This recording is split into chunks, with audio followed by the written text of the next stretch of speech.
UI Upendra ಅವರ ಬರ್ತಕ್ಕಂಥ new upcoming film. ಈ ಸಿನಿಮಾದ ಬಗ್ಗೆ ನಿಮಗೆ crazy updates and interesting informations ನ ಈ ವಿಡಿಯೋದಲ್ಲಿ ಎಕ್ಸ್ಪ್ಲೇನ್ ಮಾಡ್ತಾ ಇದ್ದೀನಿ. ಅಂಡ್ ನೀವೀಗ ನೋಡ್ತಾ ಇರೋ ಇವರ ಹೆಸರು ಅಬ್ಬಿ ಎನ್ಸೆಲ್ ಅಂಡ್ ಬ್ರಿಟಾನಿಯಾ ಎನ್ಸೆಲ್. ಅಂಡ್ ಪ್ರೆಸೆಂಟಿಗೆ ಇವರು ಹೇಗಿದ್ದಾರೆ, ಎಲ್ಲಿದ್ದಾರೆ ಅನ್ನೋದು ಹೇಳ್ತಾ ಇದ್ದೀನಿ. ಅಂಡ್ ಇವರು ಏನೆಲ್ಲ ಮಾಡ್ತಾರೆ ಅನ್ನೋದು ನಿಮ್ಗೆ ಗೊತ್ತಾದ್ರೆ ನೀವು ನಿಜವಾಗ್ಲೂ ಶಾಕ್ ಆಗ್ತೀರಾ. ಇವರ ಬಗ್ಗೆನೂ ಹೇಳ್ತಾ ಇದ್ದೀನಿ. ಅಂಡ್ ಚೈನಾದಲ್ಲಿ ವಿಷಕಾರಿ ಹಾವುಗಳಿಂದ ಮಾಡಿರುವ ಸ್ನೇಕ್ ವೈನ್ ಕುಡಿತಾರಂತೆ, ಇದ್ರ ಬಗ್ಗೆನೂ ಹೇಳ್ತಾ ಇದ್ದೀನಿ. ವಿಡಿಯೋ ಬಹಳ ಇಂಟ್ರೆಸ್ಟಿಂಗ್ ಆಗಿದೆ. ಅಂಡ್ ಇದೇ ರೀತಿ ಇನ್ನೆಷ್ಟು ಇಂಟ್ರೆಸ್ಟಿಂಗ್ ಫ್ಯಾಕ್ಟ್ಸ್ ಈ ವಿಡಿಯೋದಲ್ಲಿದೆ, ಮಿಸ್ ಮಾಡದೆ ಕೊನೆವರೆಗೂ ನೋಡಿ.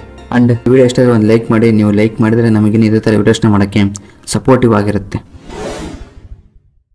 UI steering and directing real star Upendra ಅವರು. ನಿಮ್ಗೆಲ್ಲರೂ ಗೊತ್ತಿರೋ ಪ್ರಕಾರ ಈ ಮೂವಿನ ಡೈರೆಕ್ಟರ್ ಆಕ್ಟರ್ ಉಪೇಂದ್ರ ಅವರ ಅಂತ. ಅಂಡ್ ರೀಸೆಂಟ್ ಆಗಿ ಬಂದ ಈ ಮೂವಿಯ ಟ್ರೈಲರ್ ನೋಡಿದ್ರೆ ಇದರಲ್ಲಿರುವಂತಹ ವಿಜುವಲ್ಸ್, ಗ್ರಾಫಿಕ್ ಡಿಸೈನಿಂಗ್ ಈ ಮೂವಿ ಮೇಲೆ ಎಕ್ಸ್ಪೆಕ್ಟೇಷನ್ ಜಾಸ್ತಿ ಮಾಡ್ತಾ ಇದೆ. ಯಾವಾಗ ಈ ಮೂವಿನ ನೋಡ್ತೀವಿ ಅಂತೇಳಿ. ಆದ್ರೆ ಈ ಸಿನಿಮಾದ ರಿಲೀಸ್ ಡೇಟ್ ಮಾತ್ರ ಅನೌನ್ಸ್ ಮಾಡ್ತಾನೆ ಇಲ್ಲ. ಬಟ್ ಈ ಮೂವಿ ಈ ವರ್ಷದ 2024ರಲ್ಲಿ ಬರೋದಂತೂ ಗ್ಯಾರಂಟಿ. ಅಂಡ್ ಈ ಸಿನಿಮಾಗೆ ಉಪೇಂದ್ರ ಅವರು ಬಜೆಟ್ ನ ಪ್ರೊಡಕ್ಷನ್ ಡಿಪಾರ್ಟ್ಮೆಂಟ್ ಕಡೆಯಿಂದ ಜೋರಾಗಿ ಹಾಕ್ಸಿದ್ದಾರೆ. ಯಾವಾಗಲೂ ಉಪೇಂದ್ರ ಅವರು ಬೇರೆ ಹೀರೋಗೆ ಡೈರೆಕ್ಷನ್ ಮಾಡ್ತಾ ಇದ್ರು, ಇಲ್ಲ ಬೇರೆಯವರ ಡೈರೆಕ್ಷನ್ ಕೆಳಗಡೆ ಇವರು ಹೀರೋ ಆಗಿ ಆಕ್ಟ್ ಮಾಡ್ತಾ ಇದ್ರು. ಬಟ್ ಈ ಸಾರಿ ಅವ್ರದ್ದೇ ಆದ ಡಿಫ್ರೆಂಟ್ ಡೈರೆಕ್ಷನ್ ಕೆಳಗಡೆ ಒಂದು ಯುನೀಕ್ ಆಕ್ಟಿಂಗ್ ನಲ್ಲಿ ಹೊಸ ಕಾನ್ಸೆಪ್ಟ್ ಜೊತೆ ಬರ್ತಾ ಇದ್ದಾರೆ. ಅಂಡ್ ಈ ಮೂವಿ ಶೂಟಿಂಗ್ ಎಲ್ಲ ಕಂಪ್ಲೀಟ್ ಆಗಿದೆ ಅಂತೆ. ಈಗ ಮಿಕ್ಕಿರೋದು ಪೋಸ್ಟ್ ಪ್ರೊಡಕ್ಷನ್ ಡಿಪಾರ್ಟ್ಮೆಂಟ್ ಅವರ ಕೆಲಸ ಮಾತ್ರ. ಅಂಡ್ ಈ ಸಿನಿಮಾಗೆ ಇನ್ನು ವಾಯ್ಸ್ ಓವರ್ ಕೊಡೋದಿದೆ ಅಂತೆ. ಈ ಸಿನಿಮಾನ ಪ್ಯಾನ್ ಇಂಡಿಯಾ ರೇಂಜ್ ಅಲ್ಲಿ ರಿಲೀಸ್ ಮಾಡ್ತಾ ಇದ್ದಾರೆ. ಅಂಡ್ ನಿಮ್ಗೆಲ್ಲರಿಗೂ ಗೊತ್ತಿರೋ ಪ್ರಕಾರ ಈ ಸಿನಿಮಾದ ಟ್ರೋಲ್ ಸಾಂಗ್ ಯಾವ ರೇಂಜ್ ಅಲ್ಲಿ ಸೂಪರ್ ಹಿಟ್ ಆಯ್ತು ಅನ್ನೋದು ನಿಮ್ಗೆಲ್ಲರಿಗೂ ಗೊತ್ತಿರೋದೆ. ಒಂದ್ ರೀತಿ ಟ್ರೆಂಡ್ ಸೆಟ್ ಮಾಡಿದೆ ಅಂತಾನೆ ಹೇಳ್ಬೋದು. ಅಂಡ್ ಈ ಸಿನಿಮಾದ BGMಗೋಸ್ಕರ ಯುರೋಪ್ನ ಹಂಗೇರಿಯಲ್ಲಿ ರೆಕಾರ್ಡ್ ಮಾಡ್ತಿದಾರಂತೆ. ಅಂಡ್ ಈ ಸಿನಿಮಾದ ಇನ್ನೊಂದು ಇಂಟ್ರೆಸ್ಟಿಂಗ್ ಅಪ್ಡೇಟ್ ಏನಂದ್ರೆ ಸನ್ನಿ ಲಿಯೋನ್ ಅವರು ಈ ಸಿನಿಮಾದಲ್ಲಿ ಇದಾರಂತೆ.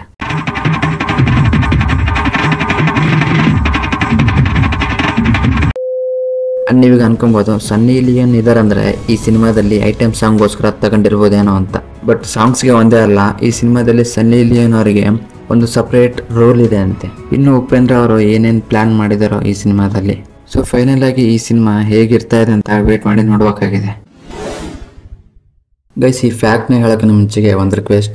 ನೀವೇನಾದರೂ ಈ ವಿಡಿಯೋನ ಊಟ ಮಾಡೋ ಟೈಮ್ನಲ್ಲಿ ನೋಡ್ತಾ ಇದ್ರೆ ಈ ಫ್ಯಾಕ್ಟ್ನ ಸ್ಕಿಪ್ ಮಾಡಿ, ಇಲ್ಲಾಂದ್ರೆ ಈ ವಿಡಿಯೋನ ನೋಡೋದು ಸ್ಟಾಪ್ ಮಾಡಿ.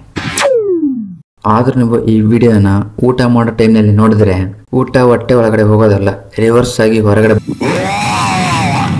ಬರೋ ಚಾನ್ಸಸ್ ಕೂಡ ಇರುತ್ತೆ. ಸೊ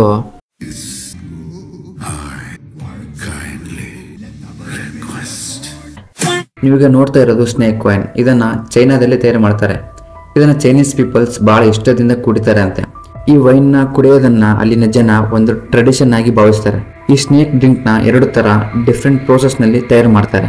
ಇವರೊಂದು ವಿಷಕಾರಿ ಹಾವನ್ನು ಹಿಡ್ಕೊಂಡು ಇದನ್ನ ಹಾಗೆ ಬದುಕಿರುವಾಗಲೇ ಒಂದು ಬಾಟಲ್ ನಲ್ಲಿ ಆಲ್ಕೋಹಾಲ್ ನ ಹಾಕಿ ಇದನ್ನ ಇಡ್ತಾರೆ. ಇದಕ್ಕೆ ಫ್ಲೇವರ್ ಟೇಸ್ಟ್ ಬರೋಕ್ಕೋಸ್ಕರ ಬಿಳಿ ಬಣ್ಣದಲ್ಲಿರೋ ಹಲ್ಲಿಗಳನ್ನ ಹಾವುಗಳನ್ನು ಇಟ್ಟಿರುವ ಬಾಟಲ್ ನಲ್ಲಿ ಹಾಕಿ ಇವುಗಳನ್ನ ಸಾಯಿಸ್ತಾರೆ.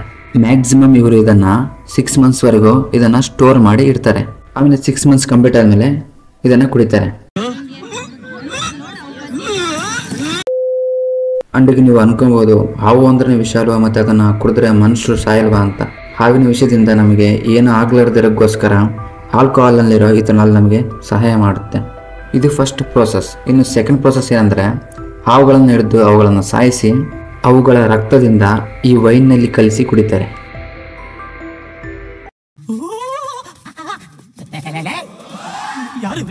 ಅಂಡ್ ಇದನ್ನ Hong Kong, Thailand, north Korea, Japan ಅಂತ ದೇಶಗಳಲ್ಲಿ ಇದನ್ನ ಕುಡಿತಾರೆ. ಅಂಡ್ ಇದನ್ನ ನಮ್ಮ ಇಂಡಿಯಾದ ಗೋವಾದಲ್ಲಿ ಕೂಡ ಈ ವೈನ್ ನ ಮಾರ್ತಾರೆ.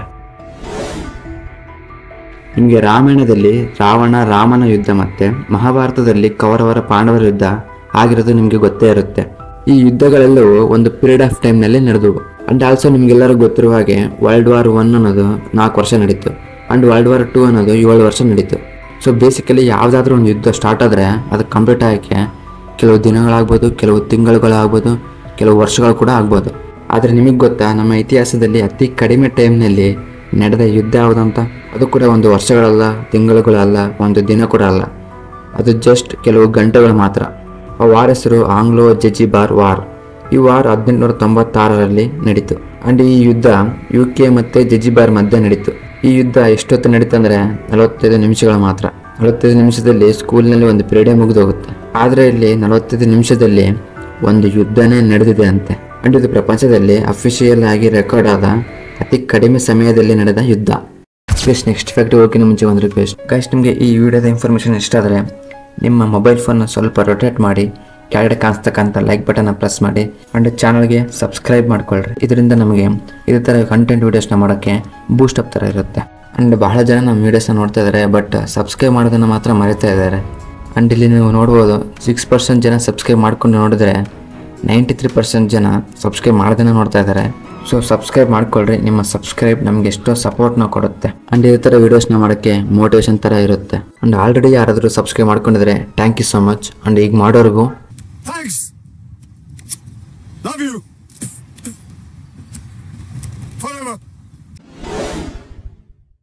ನೀವೀಗ ಈ ಸ್ಕ್ರೀನ್ ಮೇಲೆ ನೋಡ್ತಾ ಇರೋ ಇವರ ಹೆಸರು ಅಬ್ಬಿ ಎನ್ಸೆಲ್ ಅಂಡ್ ಬ್ರಿಟಾನಿ ಎನ್ಸೆಲ್. ಇವರು 1990ರಲ್ಲಿ ಅಮೆರಿಕದಲ್ಲಿ ಹುಟ್ಟಿದ್ದಾರೆ. ಇವರು ಮಾಡೋ ಜೀವನದಿಂದ ಪ್ರಪಂಚವೇ ಇವರ ಕಡೆ ತಿರುಗಿ ನೋಡೋ ಹಾಗೆ ಮಾಡ್ಕೊಂಡಿದ್ದಾರೆ. ಇವರು ಕೋಜಾನಿಟಿನ್ಸ್ ಅಂದ್ರೆ ತಲೆಗಳು ಮಾತ್ರ ಬೇರೆ ಇರ್ತವೆ, ಬಟ್ ಬಾಡಿ ಒಂದೇ ಇರುತ್ತೆ. ಅಂಡ್ ಇವರು ಹುಟ್ಟಬೇಕಾದ್ರೆ ಒಂದೇ ದೇಹದಲ್ಲಿ 2 ತಲೆಗಳಿಂದ ಹುಟ್ಟಿದ್ದಾರೆ. ಸ್ಟಾರ್ಟಿಂಗ್ ನಲ್ಲಿ ಇವರ ಪರಿಸ್ಥಿತಿ ಬೆಟರ್ ಆಗಿದ್ದಿಲ್ಲ, ಆದ್ರೆ ಇವರು ಅಮೆರಿಕದಲ್ಲಿ ಎಂಜಾಯ್ ಮಾಡ್ತಾ ಬೆಳೆದ್ರು. ಅಂಡ್ ಇವರ ಪೇರೆಂಟ್ಸ್ ಇವರನ್ನ ಪ್ರತಿಯೊಂದರಲ್ಲಿ ಪ್ರೋತ್ಸಾಹ ಕೊಡ್ತಾ ಎಲ್ಲರ ಮಕ್ಕಳಂತೆ ಇವರನ್ನ ಬೆಳೆಸಿದ್ರು. ಅಂಡ್ ಇವರ ಎಜುಕೇಶನ್ಗೋಸ್ಕರ ಲೋಕೋ ಪಬ್ಲಿಕ್ ಸ್ಕೂಲ್ನಲ್ಲಿ ಸೇರಿಕೊಂಡ್ರು. ಇವರಿಗೆ ಬೇರೆ ಸಪ್ರೇಟ್ ಕ್ಲಾಸ್ ರೂಮ್ ಕೊಡ್ದೇನೆ ಡೈರೆಕ್ಟ್ ಆಗಿ ಸಾಧಾರಣ ಮಕ್ಕಳಿರೋ ಕ್ಲಾಸ್ ರೂಮ್ಗೆ ಕಳಿಸ್ತಾ ಇದ್ರು. ಅಂಡ್ ಇವರು ಈ ಪರಿಸ್ಥಿತಿಯಲ್ಲಿ ಇದ್ರು ಇವರ ಪ್ರಾಬ್ಲಮ್ನ ಸೈಡಿಗಿಟ್ಟು ಅಥ್ಲೆಟಿಕ್ ಗೇಮ್ಸ್ನಲ್ಲಿ ಕೂಡ ಪಾರ್ಟಿಸಿಪೇಟ್ ಮಾಡ್ತಾ ಇದ್ರು, like running, swimming, hair brushing, playing piano and volleyball. And ಇವರು ಸೈಕ್ಲಿಂಗ್, ತುಳಿಯೋದು ಅಂಡ್ ಕಾರ್ ಡ್ರೈವಿಂಗ್ ಕೂಡ ಬರ್ತಾ ಇತ್ತು. ಅಂಡ್ ಇವರು 2012ರಲ್ಲಿ ಬೇತಲ್ ಯೂನಿವರ್ಸಿಟಿನಲ್ಲಿ ಗ್ರಾಜುಯೇಷನ್ ಕಂಪ್ಲೀಟ್ ಮಾಡ್ಕೊಂಡ್ರು. ಅಂಡ್ ಇವರು ಗ್ರಾಜುಯೇಷನ್ ಕಂಪ್ಲೀಟ್ ಆದಮೇಲೆ ಒಂದು ಎಲಿಮೆಂಟರಿ ಸ್ಕೂಲ್ನಲ್ಲಿ ಟೀಚರ್ ಆಗಿ ವರ್ಕ್ ಮಾಡ್ತಾ ಪ್ರೆಸೆಂಟಿಗೆ ಲೈಫ್ನ ಲೀಡ್ ಮಾಡ್ತಾ ಇದ್ದಾರೆ. ಆ್ಯಂಡ್ ಇವರಿಗೆ ಟ್ರಾವೆಲಿಂಗ್ ಅಂದ್ರೂ ಭಾಳ ಇಷ್ಟ ಅಂತೆ. ಇವರು ಬೇರೆ ಪ್ಲೇಸ್ಗಳಿಗೆ, ದೇಶಗಳಿಗೆ ವಿಸಿಟ್ನ ಕೊಟ್ಟು ಅಲ್ಲಿರ್ತಕ್ಕಂಥ ಕಲ್ಚರ್ನ, ಟ್ರೆಡಿಷನ್ನ ತಿಳ್ಕೊಳ್ಳೋದಂದ್ರೂ ಭಾಳ ಇಷ್ಟ ಅಂತೆ. ಇದನ್ನು ಇವರು ಒಂದು ಇಂಟರ್ವ್ಯೂನಲ್ಲಿ ಹೇಳಿದ್ದಾರೆ. ಜನರಲ್ ಆಗಿ ಈ ಥರ ಹುಟ್ಟ ಮಕ್ಕಳು ಹೆಚ್ಚು ವರ್ಷಗಳ ಕಾಲ ಬದುಕಲ್ಲ, ಬಟ್ ಇವರು ಇವತ್ತಿಗೂ ಪ್ರೆಸೆಂಟ್ ಹೆಲ್ತಿಯಾಗಿ ಆರೋಗ್ಯವಾಗಿದ್ದಾರೆ. ಆ್ಯಂಡ್ ಇವರಿಗೀಗ 34 ವರ್ಷ. Bhagat Singh, one of the great freedom fighter. ನಿಮ್ಗೆಲ್ಲರೂ ಗೊತ್ತಿರೋ ಪ್ರಕಾರ ಅತಿ ಸಣ್ಣ ವಯಸ್ಸಿನಲ್ಲಿ ಇವರು ದೇಶಕ್ಕೋಸ್ಕರ ಬ್ರಿಟಿಷರ ಜೊತೆ ಹೋರಾಡಿ ತಮ್ಮ ಪ್ರಾಣವನ್ನು ಬಿಟ್ಟಿದ್ದಾರೆ ಅಂತ. ಆದರೆ ನಿಮ್ಗೆ ಗೊತ್ತಾ, ಇವ್ರ ಥರನೇ ಅತಿ ಸಣ್ಣ ವಯಸ್ಸಿನಲ್ಲಿ ಸ್ವಾತಂತ್ರ್ಯ ಹೋರಾಟದಲ್ಲಿ ತಮ್ಮ ಪ್ರಾಣವನ್ನು ಬಿಟ್ಟ ಇನ್ನೊಬ್ಬ ವ್ಯಕ್ತಿ ಇದ್ದಾರೆ. ಅವರ ಹೆಸರು ಬಾಜಿರಾವ್. ಸ್ವಾತಂತ್ರ್ಯ ಹೋರಾಟದ ಟೈಮ್ನಲ್ಲಿ ಒರಿಸ್ಸಾದಲ್ಲಿ ನಿವಾಸ ಮಾಡ್ತಾ ಇದ್ರು. ಇವರು ನಾವಿಕರು. ಈ ಹುಡುಗ ಇವರ ತಂದೆ ಜೊತೆ ಸಮುದ್ರದಲ್ಲಿ ಬೋಟ್ನ ಚಲಾಯಿಸ್ತಿದ್ರು. 11 ಅಕ್ಟೋಬರ್ 1938 ಆಗ ಬಾಜಿರಾವ್ ವಯಸ್ಸು 12 ವರ್ಷ. ಅವತ್ತಿನ ದಿನ ಈತನ ಹತ್ರ ಬ್ರಿಟಿಷ್ ಅಧಿಕಾರಿಗಳು ಬಂದು ಅವರು ಈ ಬಾಜಿರಾವ್ನಿಗೆ ನಮ್ಮನ್ನು ನಿಮ್ಮ ದೋಣಿಯಲ್ಲಿ ಆ ಕಡೆ ದಡಕ್ಕೆ ದಾಟಿಸು ಅಂತಂದ್ರು. ಅದು ಕೂಡ ಅಧಿಕಾರವನ್ನು ಚಲಾಯಿಸುತ್ತ. ಆದರೆ ಬಾಜಿರಾವ್ನಿಗೆ ಈ ಬ್ರಿಟಿಷ್ ಅಧಿಕಾರಿಗಳು ಕಂಡ್ರೆ ಇಷ್ಟ ಆಗ್ತಿರ್ಲಿಲ್ಲ, ಯಾಕಂದ್ರೆ ಇವರ ತಂದೆ ಬ್ರಿಟಿಷರ್ಸ್ಗೆ ಎದುರಾಗಿ ಸ್ವಾತಂತ್ರ್ಯ ಹೋರಾಟವನ್ನು ಮಾಡ್ತಾ ಇದ್ರು. ಸೊ ಈ ಬ್ರಿಟಿಷರ್ಸ್ ಎಷ್ಟು ಹೇಳಿದ್ರು ಬಾಜಿರಾವ್ ಕೇಳೇ ಇಲ್ಲ. ನಾನು ನಿಮ್ಮನ್ನು ಆ ಕಡೆ ದಡಕ್ಕೆ ದಾಟಿಸೋದಿಲ್ಲ ಅಂತಂದ.